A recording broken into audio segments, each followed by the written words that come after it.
E aí pessoal, tudo bem com vocês? Eu espero que vocês estejam maravilhosamente bem. Hoje nós vamos ver uma partida do Bobby Fischer, onde ele destrói o seu adversário Victor Korchnoi, aparentemente sem esforço algum, mas ao mesmo tempo de uma maneira muito bela de se ver. Essa partida é muito instrutiva sobre como você constrói corretamente um ataque, sobre como você joga corretamente uma posição fechada, então vamos lá. Korchnoi começa com o peão da dama e o Fischer responde então com a defesa índia cavalo em F6. Vem peão em C4 expandindo no centro, pegando mais espaço, e o Fischer aqui precisa decidir qual das variantes da defesa índia ele escolhe jogar, se é uma ninja índia, uma índia da dama. Bem, estamos falando do Bobby Fischer, é claro que ele vai jogar a índia do rei com o peão G6. O adversário então tira o cavalo para a casa de C3, temos o bispo na casa de G7 e vem então o peão em E4. Brancas colocam então o seu terceiro peão no centro do tabuleiro e ameaçam avançar chutando o cavalo da casa de F6. Por consequência, o Fischer para o avanço jogando o peão D6, um lance necessário nesse tipo de posição. Vem o bispo para a casa de E2 e então o Fischer faz o seu roque. Cavalo em F3, um lance tranquilo de desenvolvimento aqui para as brancas. E o jogador de pretas, nessa posição, expande centralmente com o peão E5. Aqui eu vou parar para comentar um pouquinho sobre esse lance, porque eu vejo que muitos amadores pensam que o lance precisa ser preparado. Eu vejo muita gente jogando, por exemplo, cavalo em D7, ou se não, pior, na realidade um lance bem pior, cavalo em C6. O problema desse tipo de lance de preparação é que se você jogar cavalo em C6, o adversário avança chutando o cavalo e a melhor coisa que ele faz é voltar tranquilinho, pianinho aqui para a casa de B8, certo? E o cavalo em D7 acaba bloqueando a saída do bispo e o cavalo tem uma casa melhor do que a casa de D7. Se você joga o E5 sem preparar o lance e o adversário captura, você na realidade não perde material. Parece que perde, claro, o oponente controla essa casa duas vezes, mas não perde. Porque se peão toma, você tranquilamente retoma, o oponente troca damas para simplificar a posição, e depois de cavalo toma peão de E5, você tem uma posição muito tranquila. Será que você consegue encontrar aqui a sequência que não somente igualiza, mas dá um jogo bem superior para as pretas até? A sequência é cavalo toma E4. Olha que legal! O cavalo do seu adversário cai e você tem uma posição melhor porque o adversário tem até um pouco de dificuldade para desenvolver. Esse bispo não sai sem pendurar a casa de B2. O adversário vai ter que jogar algo como, sei lá, torre B1, é um lance que já foi jogado aqui.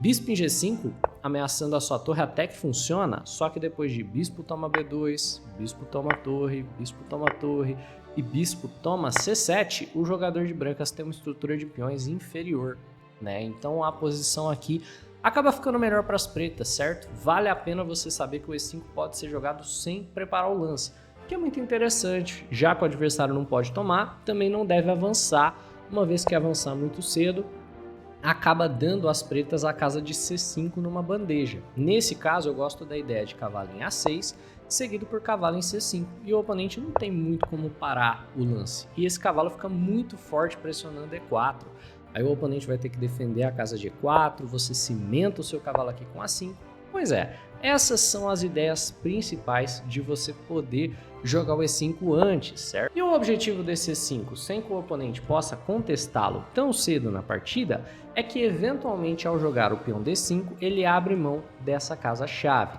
Então, o oponente não avança. Ao invés disso, ele faz o roque, e agora cavalo em C6 vem forçando o avanço do adversário. Olha, a gente está pressionando aqui o peão de D4. Se ele segue apenas defendendo o peão, vamos seguir atazanando o cavalo em G4, ó, ameaçando capturar o par de bispos e colocando mais um atacante para cima do peão. Ou seja, estamos realmente forçando o avanço do oponente. Uma vez que ele avança, a manobra faz sentido porque a gente estabelece algumas cadeias de peões e temos o cavalo para a casa de E7. Pois bem, a posição agora é temática da Índia do Rei, essa é a posição que define a abertura de certa forma.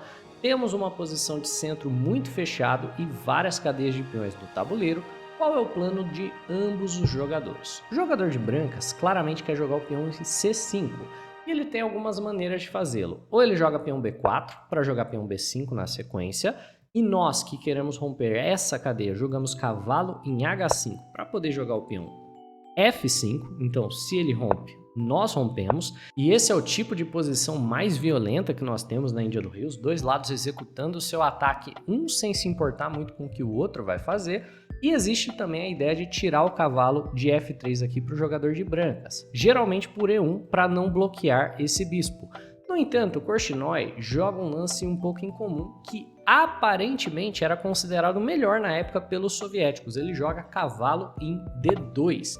A ideia dele é, ao tirar o cavalo da casa de F3, o jogador de brancas prepara uma contramedida para o nosso avanço. Quando jogarmos F5 para tirar a força da nossa ruptura de cadeia, ele vai jogar peão em F3 e esse cavalo vai apoiar o peão C5 eventual através de B3, certo? Então o lance faz muito sentido. O que ele não esperava é o lance do Fischer. O Fischer joga então peão C5. E olha a força do lance do Bob Fischer. Ele identifica corretamente que o seu adversário queria era ter um peão nessa casa rompendo a cadeia. Então ele simplesmente remove a ruptura do seu adversário. As brancas não podem tomar en passant? Claro que podem. No entanto, capturar en passant não é interessante, porque dá uma olhada no tanto de peões que o jogador de pretas acaba ficando no centro do tabuleiro, ao mesmo tempo que essa casa ficou enfraquecida. O que as pretas, então, estão propondo aqui? Estão propondo que as brancas rompam através da casa de B4. Só que essa ruptura vem com muito menos força. Porque o jogador de pretas pode simplesmente, semelhante ao que as brancas vão fazer com F3, jogar o B6. Mas as brancas não têm escolha. Ou rompem em B4 ou não fazem nada e levam o ataque e levam o checkmate. Então, peão A3 por parte do Korchnoi. Fischer acabou atrasando bastante o plano do seu adversário. E isso é fundamental porque você vai ver o tempo que ele tem para executar o seu. Ele volta o cavalo para a casa de E8 com a ideia de poder jogar peão em F5 e romper. Por que ele voltou para E8? Por que ele não voltou para D7? Para não deixar esse peão solto. Se cavalo em D7, temos cavalo em B5 que é meio chato, né? Na posição, ameaçando o peão que fica fraco. Por consequência, cavalinho E8, melhor lance, vem o peão B4 e tá aí o brilhantismo do Fischer. Contra B4, jogamos B6. Se você quiser tomar, vá em frente, a captura não altera o nosso controle central e não altera o fato de que a sua única coluna aberta não vale de nada porque não há infiltração nenhuma na coluna B. Nós controlamos perfeitamente a infiltração. Que maravilha de jogo do Bob Fischer até agora, certo? Então, brancas fazem o quê? Vão tentar romper pela coluna A, jogando o peão em A5, que na realidade é um bom plano para as brancas. Jogam torre na casa de B1, certo? Para poder proteger o seu peão e, por consequência, poder avançar o peão de A sem perdê-lo. Então, Fischer joga sua ruptura F5. Para as brancas, nunca vale a pena capturar esse peão. Só abre linhas de ataque para o jogador de pretas aqui na ala do rei, que é onde as pretas têm mais espaço e vão atacar de qualquer forma.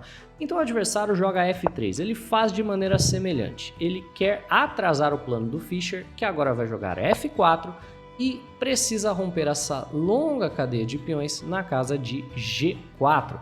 Dá um pouquinho de tempo para o jogador de brancas se preparar, mas não muito tempo. Como você vai ver em poucos lances, o jogador de brancas vai ficar com o seu rei totalmente exposto. Então vem o peão A4 por parte das brancas, peão G5 por parte das pretas. Você vê que os dois estão atacando em lados opostos, cada qual para a ala onde tem mais espaço. Vem então o peão A5 rompendo e torre em F6. Esse lance parece um pouco curioso, né? Pô, que levantamento de torre é esse? A ideia é passar a torre aqui para casa de G6, colocar a torre na cara do rei das brancas e poder então jogar o G4 com muito mais força. É um lance bem criativo por parte do Bob Fischer. Eu acho que muito mais natural numa posição como essa seria jogar algo como o H5, que também funciona muito bem, certo? Mas vamos lá. Torre na casa de F6. E vem o erro crítico por parte do adversário do Fischer.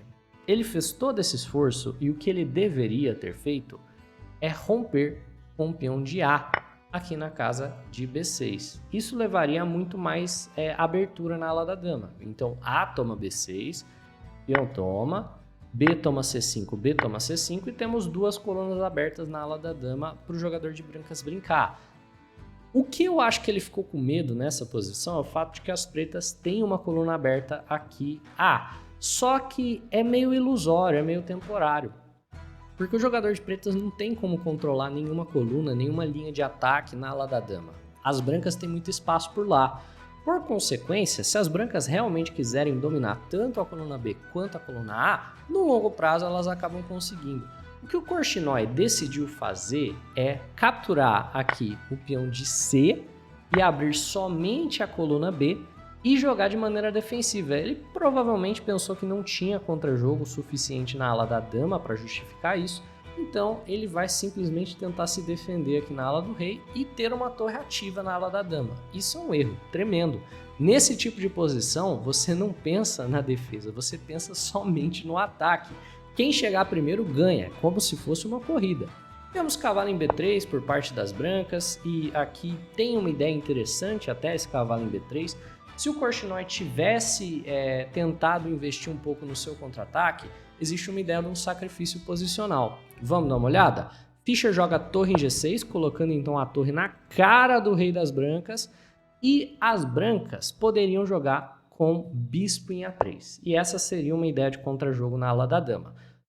Por exemplo, digamos que o Fischer continue o seu ataque, peão em H5. As brancas aqui têm uma ideia de cavalo toma C5. É um sacrifício posicional de cavalo para poder gerar dois peões passados conectados na posição e tentar abrir o centro do tabuleiro e gerar dessa maneira algum grau de contra-jogo para as brancas. Essa seria a melhor linha de jogo para o Viktor Korchnoi. Muito provavelmente isso foi avaliado, no entanto, após os cálculos aí do jogador soviético. Ele chegou à conclusão de que isso aqui provavelmente não dava em nada. Estaria enganado, certo? Porque essa posição aqui segura para as brancas. Se a gente seguir jogando aqui, provavelmente as brancas conseguem um empate, certo? No mínimo. E ele foi para a decisão correta. Na realidade, perdão. E ele foi para a decisão incorreta. Ele jogou bispo em D2, tentando um sistema defensivo, liberando o bispo para quê? Para vir para a casa de E1, tentar se defender do ataque do Fischer. Bem, Fischer então continua o ataque. Cavalo em F6. Para quê? Porque agora o cavalo apoia o avanço G4, bem como pode se manobrar para a casa de H5, onde ele tem algumas ideias bem agressivas. Rei em H1, saindo da linha de fogo, finalmente chega o G4 e o jogador de brancas é forçado a capturar o peão. Por que é aquele forçado, você diz? Porque se ele não captura o peão, jogaremos o peão em G3 e depois a casa de H3, por consequência, se torna uma casa de sacrifício iminente de bispo com várias ameaças de checkmate. Aí, por que é que ele tem que jogar o H3, você me diz, né? Porque a gente vai jogar torre em H6 e ameaçar capturar o peão ali. Então, ele é forçado a capturar, né? Peão toma G4, cavalo toma G4, e o Korchnoi acha uma ideia criativa de defesa. Ele coloca a torre na casa de F3. Talvez mais preciso teria sido colocar o bispo, mas eu acho que ele não quis limitar a atividade da sua torre. Então, ao colocar a torre em F3, ele coloca a torre numa fileira interessante, certo? Aqui na terceira fileira, a torre pelo menos fica de guarda aos vários sacrifícios que são temáticos aqui na casa de H3. É um plano com bastante recurso aqui por parte do jogador de brancas, tá certo? O Fischer joga a torre em H6, ameaçando o peão de H2, peão em H3 e cavalo em G6. Veja que não é forçado tirar o cavalo daqui ainda, uma vez que o peão está cravado. Então essa é a ideia. Brancas descravam e agora o cavalo vai para a casa de F6. Aqui as brancas jogam bispo em E1, certo? Tentando bloquear bastante a coluna F. Vão plantar esse bispo aqui na casa de F2. Esse bispo impede várias manobras de cavalo que são interessantes. E o Fischer acha uma manobra totalmente decisiva na partida, que vai levar ela a acabar dentro de poucos lances. Será que você encontra um melhor lance para as brancas? O grau de dificuldade desse lance é difícil, viu? E é um dos lances mais belos de toda a história do xadrez de ataque. Esse daqui vale a pena você pausar e passar um café, pensar por algum tempo e depois voltar para ver se você acertou. Pois é, o Fischer acha a incrível manobra cavalo em H8. Esse lance é brilhante. Qual que é a ideia de cavalo em H8? Passar o cavalo para a casa de G5 através de cavalo em F7, cavalo em G5. Por que o cavalo em G5 especificamente? Porque ele pressiona tanto a torre quanto a casa de H3. Korchnoi, obviamente, achou o lance lindo, mas entendeu na hora. Então ele já tira a torre dali. Torre em D3, para substituir por um bispo. Vem o cavalo em F7, bispo em F3, cavalo em G5. Oi, chegou o ataque. Agora, brancas jogam dama na casa de E2 e a gente ainda não está pronto para sacrificar na casa de H3. Ainda não rende resultados. Então precisamos preparar um pouco mais o nosso sacrifício e o lance necessário é o lance torre em G6. Colocando a torre na cara do rei e, por consequência, ameaçando o cavalo toma H3 com cheque. E a ideia defensiva correta para o jogador de brancas, que ainda não seria interessante, né? As brancas estão perdendo nesse ponto do jogo, mas que não perde de maneira forçada tão rápido, é rei em H1, para sair da cravada para uma casa mais segura. O que o Korchnoi fez é o que provavelmente a maior parte das pessoas teria jogado, rei em F1. E ele fugiu para o lado errado. Porque há a ideia de que pretas vão sacrificar de qualquer jeito, mas que pelo menos o seu rei escapa para lá da dama. Não é o caso, o rei não escapa para lá da dama, porque eventualmente a dama infiltra na casa de H4, como vamos ver. Cavalo toma H3, bispo toma H3 teria sido tão bom quanto. Peão toma, bispo toma H3 com cheque, e você vê que esse rei não tem esperança de escapar para lá da dama de jeito nenhum.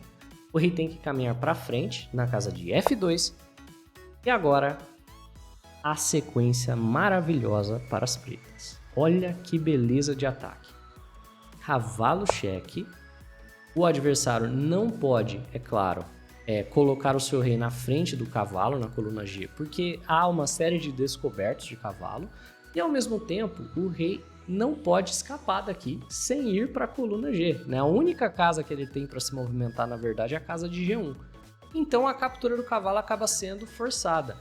O problema é que depois de bispo toma cavalo e bispo toma cavalo, o jogador de pretas com sucesso montou duas fortes ameaças. A primeira ameaça é óbvia, tá na cara, a gente vai tomar a dama. E a segunda ameaça menos óbvia é a dama infiltrando com cheque, que vai levar a uma posição totalmente perdida. Porque uma vez que a dama infiltra com cheque, o jogador de brancas praticamente não tem casas e uma sequência de checkmate é inevitável. Aqui, Viktor Korchnoi abandona a partida depois de pensar por cerca de 1 minuto e meio. Ele não encontrou nenhuma solução porque essa solução não existia.